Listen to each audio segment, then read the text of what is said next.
दुनिया में जिस तरह से पानी खत्म हो रहा है, दुनिया भर के पूंजीपतियों और कारोबारियों की नजर बिहार की पानी पर है। और जब इंडस्ट्रियलाइजेशन होना था तब इंडस्ट्रियलाइजेशन नहीं हुआ है, और जब इंडस्ट्री अब ऑटोमेटिक हो गया है, जहां लोकल लोगों को रोजगार नहीं मिलेगा, तब ये जो है छोटा छोटा यूनिट लेकर के आ रहे हैं ताकि यहाँ के पानी का दोहन किया जा सके। ये जो बड़ी बड़ी सड़कें बन रही हैं हमारे आसपास, हमारे पास तो इनकम ही नहीं है, तो सड़क बना रहे हैं किसके लिए? सड़क बना रहे हैं यहाँ का संसाधन लूट।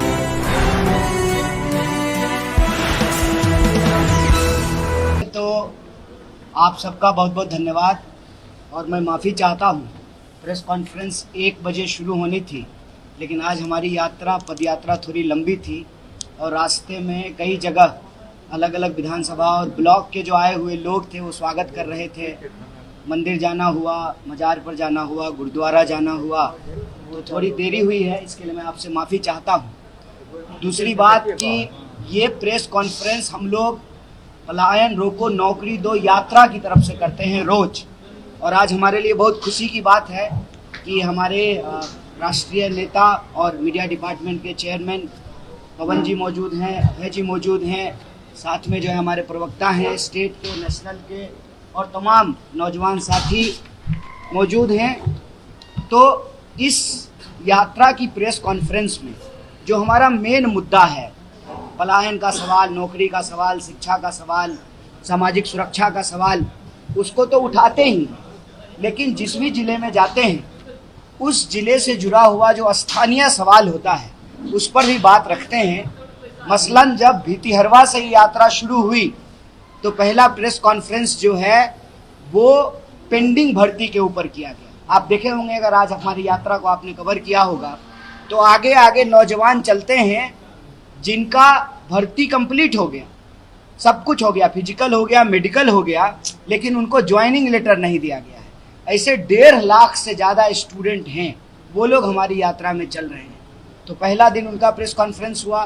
दूसरा दिन आप देखे होंगे कि आए दिन कहीं ना कहीं पेपर लीक होता है, तो नीट का जो पेपर लीक हुआ था उससे जो प्रभावित स्टूडेंट थे उनका प्रेस कॉन्फ्रेंस हुआ। तीसरा दिन जो है पलायन पे प्रेस कॉन्फ्रेंस हुआ। चौथा दिन जो है वो रीगा के मजदूर मिलों का प्रेस कॉन्फ्रेंस हुआ। पांचवा दिन जो है वो ऑटो चालक संघ, जिसमें महिला चालक हैं, उनका प्रेस कॉन्फ्रेंस हुआ। इस तरह से हम रोज स्थानीय मुद्दा उठाते हैं।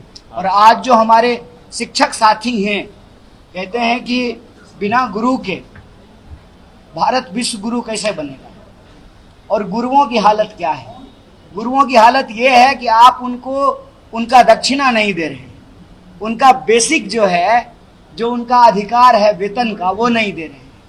इसी तरह से जब हम रास्ते में आ रहे थे तो कई विद्यार्थियों ने कई सवाल उठाए। एक तो LNMU यूनिवर्सिटी के गेट पर बहुत सारे विद्यार्थी आए, उन्होंने कहा कि 2008 से लाइब्रेरियन की भर्ती नहीं हुई है। उस डिपार्टमेंट से जो पढ़े हुए लोग हैं, जिनके पास डिग्री है, उनको उनका बहाली नहीं किया गया है। वो लोग आकर के अपना मांग पत्र सौंपे। साथ ही साथ जो विद्यार्थी खेलते हैं और खेल कोटे से जो है उनको नौकरी मिलती है, एडमिशन मिलता है, उनका जो कोटा है उसको समाप्त कर दिया गया। तीसरा, दिव्यांग लोग आकर के हमारी यात्रा में चले और उन्होंने कहा कि डोमिसाइल नीति लागू नहीं होने के चलते जो बिहार के दिव्यांग हैं उनको नौकरियां नहीं मिल रही हैं। चौथा सवाल, जब हम पोलो ग्राउंड के पास से गुजर रहे थे तो विद्यार्थियों ने आकर के बताया कि पोलो ग्राउंड में आए दिन अलग अलग तरह के कार्यक्रम होते हैं, और वहाँ पर जो बहाली में, सेना बहाली की तैयारी करने वाले जो विद्यार्थी हैं, उनको, जो जवान हैं, उनको तैयारी करने में तकलीफ होती है क्योंकि ग्राउंड खराब हो जाता है, तो सुबह पे जो है वो दौड़ नहीं पाते हैं। और ये जिला मुख्यालय है, यहाँ खेल के मैदान की ये हालत है, तो ब्लॉक पे जो है, प्रखंड पे जो है खेल की हालत क्या होगी, इसका अंदाजा आप लगा सकते हैं। इसी तरह से जो स्थानीय मुद्दा होता है उसको हम लोग उठाते हैं। रास्ते में जब हम लोग लहरियासराय से गुजर रहे थे तो जो लाह का चूड़ी बनाने वाले लोग हैं उनसे हमने बात किया। उन्होंने कहा, देखिए काम सीजनल होता है, भूख सीजनल नहीं लगता है।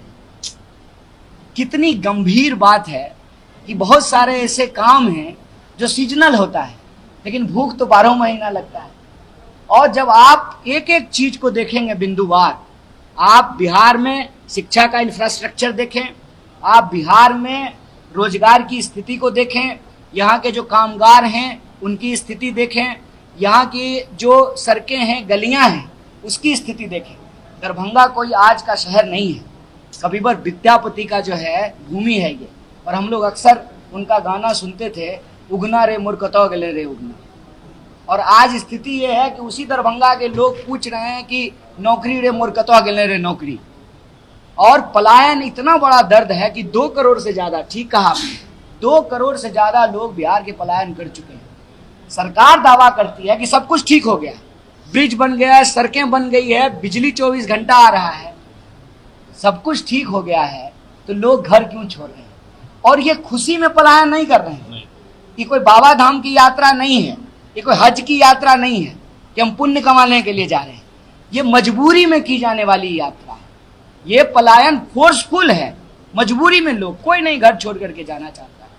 तो सरकार के दावों की हकीकत ये है कि ये सरकार अब पलायन की सरकार है, ये सुशासन की सरकार नहीं है, ये पलायन की सरकार है। प्रश्न ये है कि कल हमारे जो नौजवान यात्रा में चल रहे हैं, क्योंकि ये यात्रा नौजवानों और विद्यार्थियों की यात्रा है, ये किसी एक व्यक्ति की यात्रा नहीं है। और ये नौजवान इसलिए यात्रा कर रहे हैं कि कल को बिहार में जब राजनीति का विमर्श हो तो उसके केंद्र में नौकरी का सवाल हो और पलायन का सवाल हो, राजनीति के विमर्श के केंद्र में ये हो।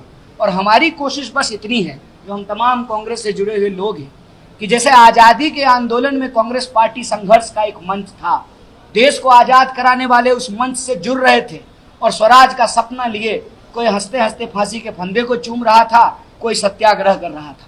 उसी तरह से आज NSUI यूथ कांग्रेस संघर्ष का मंच बने और जो भी प्रभावित वर्ग है, चाहे शिक्षक हो, विद्यार्थी हो, किसान हो, मजदूर हो, नौजवान हो, महिला हो, कोई भी आकर के अपनी बात को उठा सकता है।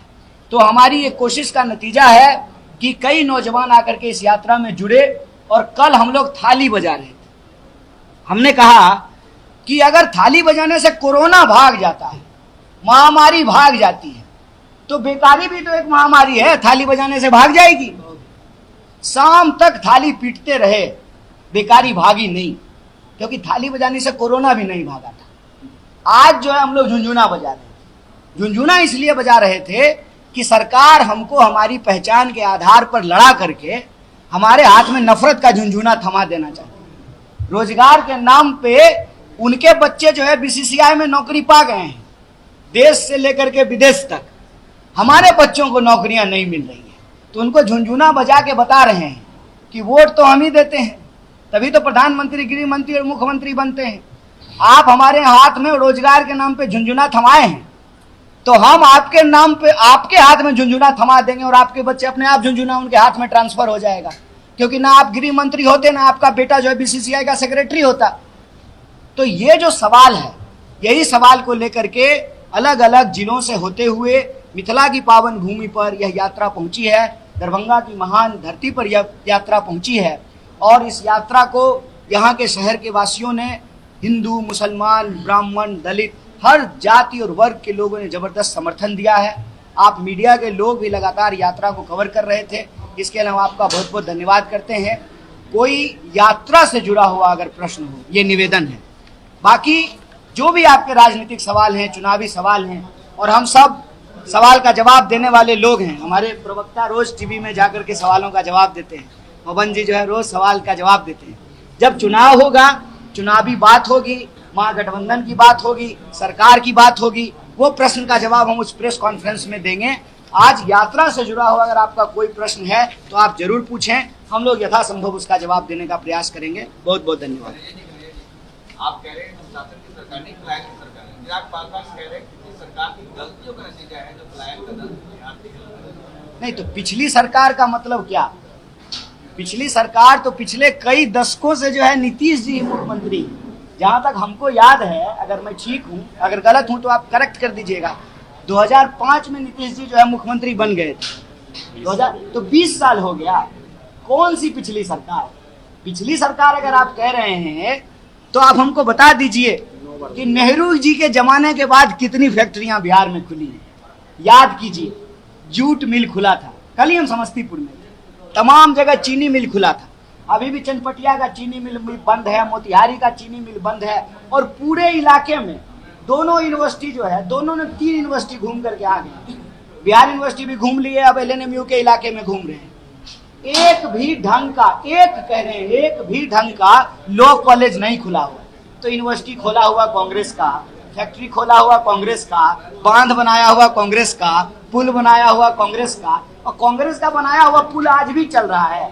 मैं बेगूसराय से आता हूँ, सिमरिया घाट के बगल में हमारा जो है गांव है, और आप जो है दरभंगा मधुबनी के लोग कल्पास का मेला करने वहां जाते हैं, 1 महीना रहते हैं। अभी भी देखिए राजेंद्र पुल खड़ा है, आज जो पुल बन रहा है वो तो गिर रहा है।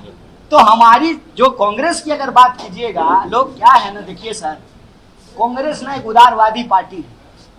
कांग्रेस से आप सवाल पूछेगा तो आपको जेल में नहीं बंद कर देगी। तो लोगों को जो मन आता है उलझुल बात कहते हैं। लेकिन आप हमको बता तो दीजिए, जब से कांग्रेस सरकार में नहीं है, फुल फ्लेजेड कांग्रेस की सरकार लास्ट कब थी? 89 में थी। उसके बाद से कितनी फैक्ट्रियां बिहार में खुली है बता दीजिए। मेरे यहाँ एक पेप्सी का फैक्ट्री खुला है, कोई स्थानीय लोगों को रोजगार नहीं मिल रहा है, और खाली पानी का दोहन हो रहा है, बिजली का दोहन हो रहा है, धुइयां हम सूंघ रहे हैं, रोजगार स्थानीय लोगों को नहीं मिल रहा है। हमको बताइए कि पिछले 20 साल में कितनी फैक्ट्री खुली है, कितना यूनिवर्सिटी खुला है, कितना अस्पताल खुला है। लास्ट जो एम्स खुला है वो भी यूपीए का अप्रूव किया हुआ एम्स है। तो आप हमको बता दीजिए कौन सी पिछली सरकार। हम अपनी जिम्मेवारी लेने के लिए तैयार हैं, और अगर हमसे गलती हुई है तो मीडिया के सामने हाथ जोड़ करके माफी मांगने को भी तैयार है। लेकिन जो है कौन कोना सोतली पुता कोना नहीं खेलेंगे। जो सच्चाई है वो सच्चाई है। किसी भी चाय की दुकान पे जा जाइए, और हम कहते हैं किसी भी विचारधारा के व्यक्ति से बात कीजिए, किसी भी दल के व्यक्ति से बात कीजिए, हर कोई स्वीकार करेगा कि पलायन एक बहुत बड़ा सवाल है। प्रश्न यह है कि कोई ना कोई तो इसकी जिम्मेवारी लेगा, और आज की सरकार नहीं लेगी तो कब तक पिछली सरकार गिनवाते रहिएगा। और हम कहते हैं कि जो सरकार जिम्मेवारी लेगी उसी को हम कुर्सी पे बिठाएंगे, जो जिम्मेवारी नहीं लेगी उसको टाटा बाय बाय करेंगे। सर, पलायन का बात आपने कहा, तो बिहार में जो चुनाव होगा उस चुनाव में आपकी सरकार आएगी तब ना आप कुछ कर पाइएगा। तो बिहार में जो चुनाव होगा तो क्या रणनीति है आपकी इस बार चुनाव में बिहार से लेके कांग्रेस? वो प्रेस कॉन्फ्रेंस जब करेंगे पवन जी आकर के चुनाव पे, तब उस रणनीति के बारे में। सीधा सवाल, पलायन आप कैसे रोकेंगे? आपके पास सीधा जवाब, जिस वजह से पलायन होता है उस वजह को रोकेंगे, पलायन रुक जाएगा। पलायन क्यों होता है? पलायन लोग पढ़ने के लिए बाहर जाते हैं, इलाज कराने के लिए बाहर जाते हैं, कानून व्यवस्था की हालत खराब है तो सामाजिक सुरक्षा के लिए बाहर जाते हैं। तीनों चीज आप सुनिश्चित कर दीजिए, पलायन रुक जाएगा। आप अगर यहाँ शिक्षा की व्यवस्था बेहतर कर देंगे तो यहाँ का विद्यार्थी क्यों बाहर जाएगा? फिर पंजाब का विद्यार्थी यहाँ पढ़ने के लिए आएगा। यहाँ के अस्पताल बेहतर कर दीजिए तो यहाँ का लोग दिल्ली क्यों इलाज कराने जाएगा? दिल्ली के लोग यहाँ इलाज कराने के लिए आएंगे। जिस वजह से पलायन होता है उस वजह को समाप्त कर दीजिए, पलायन रुक जाएगा। और सिंपल एक जवाब देते हैं, जब पैसा फ्री में तो नहीं पढ़ाता है ना जी। इंजीनियरिंग करने के लिए पूरा देश में जाते हैं तो अपने माए बाप के पैसा से पढ़ते हैं। तो जब इंजीनियरिंग ही पढ़ना है तो मुजफ्फरपुर में क्यों नहीं पढ़ सकते हैं, दरभंगा में क्यों नहीं, मधुबनी में क्यों नहीं, समस्तीपुर में क्यों नहीं? यहीं इंजीनियरिंग का पढ़ाई करेंगे और यहीं कॉल सेंटर खुलेगा, और अमेरिका की नौकरी से तो यहाँ से भी बैठ करके किया जा सकता है। गुड़गांव और बेंगलोर में ही बैठ के करने की क्या जरूरत है? आप 24 घंटा बिजली की व्यवस्था कर दीजिए, आप 24 घंटा इंटरनेट की व्यवस्था कर दीजिए, तो वहां जैसे घर से निकल करके लोग जाता है कैब में बैठ करके नौकरी करके घर आता है, यहाँ भी कैब में बैठ के जाएगा, नौकरी करके घर आएगा। सवाल यह है कि जब ऑफिस से निकलेगा रास्ता में बंदूक सटा करके कोई बटुआ लूट लेगा, जब सुरक्षा नहीं मिलेगी, जब समय पे बिजली नहीं मिलेगी, जब कंप्यूटर बंद हो जाएगा, इंजीनियरिंग कॉलेज में पढ़ाई नहीं होगी, तो स्वाभाविक रूप से लोगों को बाहर जाना पड़ेगा। तो जो पलायन का कारण है उस कारण को समाप्त कर दीजिए, पलायन रुक जाएगा। नॉन सीरियस है नीतीश कुमार, ये आरजेडी ने एक पोस्टर लगाया है, इसलिए आपको ये राजस्थान का अपमान के बाद पोस्टर लगाया है आरजेडी ने। देखिए वो सब बात जो आप कह रहे हैं ना, आपकी जो इच्छा है हम समझ रहे हैं। एक्चुअली नौकरी का बात, पलायन का बात, इसमें उतना मसाला नहीं है, उतना मजा नहीं होगा, लेकिन हम कह रहे हैं बहुत जरूरी है। वो सब बात जो है हम करेंगे। हम कहीं भाग, हम एनजीओ थोड़ी हैं सर, पॉलिटिकल पार्टी हैं, देश का मुख्य विपक्षी पार्टी हैं, चुनाव लड़ेंगे, मैनिफेस्टो जारी करेंगे, प्रेस कॉन्फ्रेंस करेंगे, तब ये सब सवाल पूछिएगा और सब सवाल का जवाब देंगे। बिहार की शिक्षा व्यवस्था को आप कैसे देखते हैं? या अगर शिक्षा व्यवस्था अच्छी होती तो पलायन जो आप यात्रा निकाल रहे हैं वो निकालने की नौबत पड़ती? बिल्कुल नहीं नौबत पड़ती। अगर पलायन नहीं होता तो पलायन रोकने की बात नहीं करनी पड़ती। अगर आप सत्ता में आएंगे, कांग्रेस सत्ता में आती है, एक इनका सवाल ले लेते हैं। सीधी सी बात, बिहार की जो आर्थिक स्थिति है, जी इनकम ऑफ सोर्स अभी जानते हैं सब, कुछ भी नहीं होता उनकी कहा जाए। आप पलायन रोकने की बात करते हैं, रोजगार देने की बात करते हैं, लोगों को सैलरी कहाँ से देंगे, कहाँ से रोजगार करेंगे, और इनकम ऑफ सोर्स के लिए आप क्या करेंगे कि बिहार की अपनी कुछ इनकम हो, कुछ व्यवस्था हो। क्योंकि केंद्र के भरोसे आज भी बिहार सरकार चल रही है, ये भी याद सकते हैं। और कल हो करके बिहार जो भी राज्य हो उनको अपना इनकम नहीं है तो भी केंद्र के भरोसे ही चलती है। और आपका केंद्र में क्या है और बिहार में क्या है, क्योंकि आप 2025 में चुनाव नहीं जा सकते, कैसे आप देखिए, सबसे पहली बात तो ये कहना कि बिहार में इनकम के सोर्स नहीं है, गलत है। अगर इनकम का सोर्स नहीं होता तो पटना में ताज होटल नहीं खुलता। अरे हमारे आपके लिए तो ताज होटल नहीं खुला है, जो लोग पैसा कमा लिए उन्हीं के लिए ताज होटल खुला है। और अभी हम आ रहे थे रास्ते में सर, समस्तीपुर से दरभंगा की तरफ, तो बड़ा बड़ा स्कूल खुला हुआ था, जीडी गोयनका और तमाम। तो उसमें जिसके पास पैसा है उसी का बाल बच्चा पढ़ रहा है। तो ऐसा नहीं है कि एक क्लास के पास पैसा नहीं है, पैसा है और वो पैसा यहीं कमा रहे हैं। यहाँ आप जो है किसी भी डिपार्टमेंट में चले जाइए, कोई डिपार्टमेंट बिना कमीशन का तो चल नहीं रहा है। तो कमीशन वो खा कहाँ से रहे हैं? इसका मतलब सरकार के खजाने से पैसा खर्च हो रहा है। पैसा नहीं है तो एमएलए को सैलरी कहाँ से आ रहा है?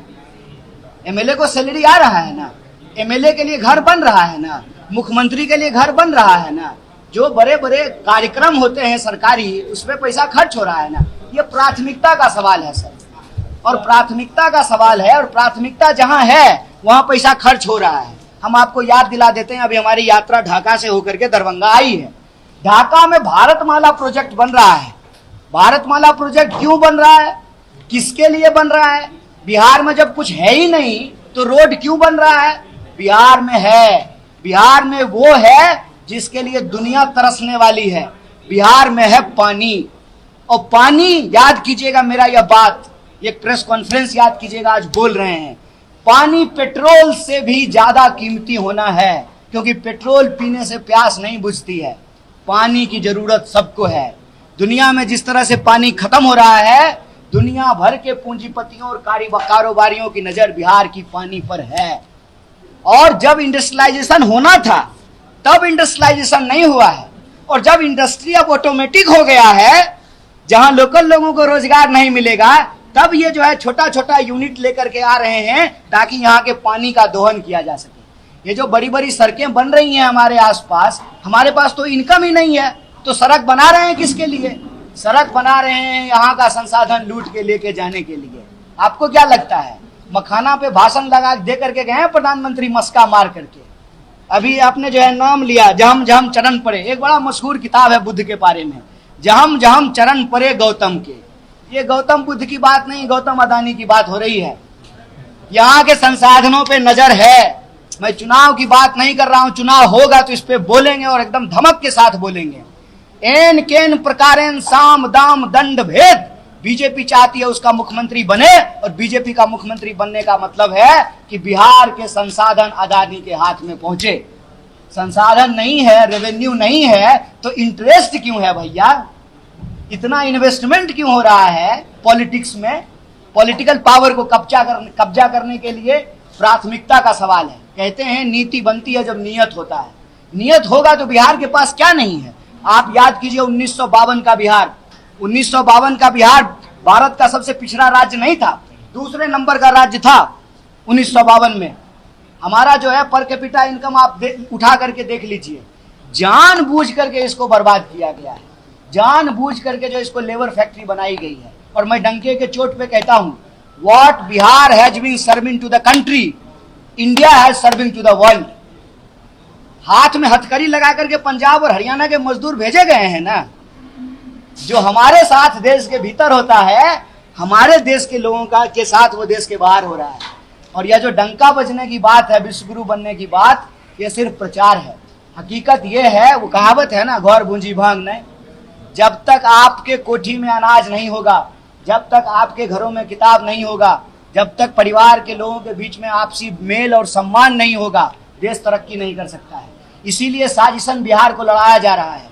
बिहार को लड़ाने का, नफरत की आग फैलाने का साजिश क्या है? साजिश यह है कि यहाँ के रिसोर्स पे नजर है। ये मत कहिए कि बिहार के पास अपना कुछ नहीं है। बिहार के पास अपना सब कुछ है, और सबसे बड़ी चीज है ह्यूमन रिसोर्स। मानव शक्ति से ज्यादा बड़ा ताकत क्या हो सकता है? मानव शक्ति एक, खाने के लिए जो है फूड, सारा फूड पार्क खोलने का तैयारी हो रहा है। और जल जो है वो पेट्रोलियम से भी ज्यादा कीमती होने जा रहा है। बिहार को सिर्फ और सिर्फ एक नीति निर्धारण की जरूरत है, जिसके लिए एक पॉलिटिकल विल की जरूरत है। और पॉलिटिकल विल आएगा कैसे? तो जो बिहार का प्रभावित युवा वर्ग है वो निराशा को छोड़ करके संघर्ष को अपनाए, इस यात्रा से जुड़े।